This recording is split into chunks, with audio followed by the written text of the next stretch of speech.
During a total solar eclipse, it is almost like day becomes night very quickly.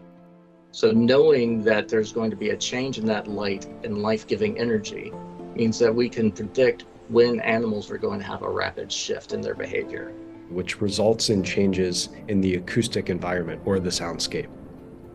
So the Eclipse Soundscapes project is a project to determine how eclipses affect life here on Earth. And there's a lot more to observation than just what you see. It's also important to think about what you hear.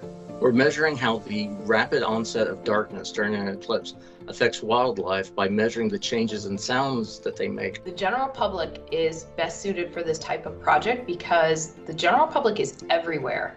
And that's really the power of the participatory science component of this project.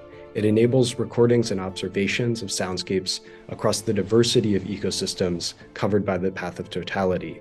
We might think of some ecosystems having a greater influence of human activities on the soundscape, whereas in other ecosystems, say a remote part of a national park, we might have a lower influence of human activities and greater influence from the sounds of life and Earth.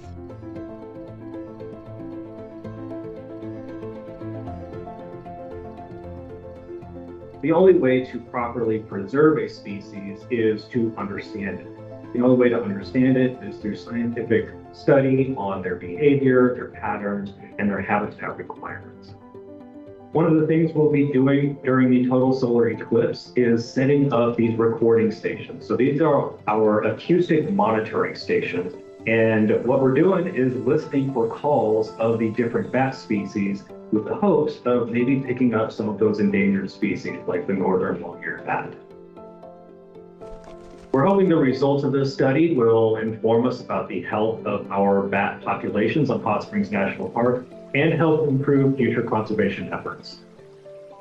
The Eclipse Soundscapes project is an inclusive and accessible project that is inviting the general public to get involved in NASA science alongside scientists and subject matter experts. Wherever you take your observations, you might be giving us information that has never been recorded before, and that is really useful and interesting to a scientist.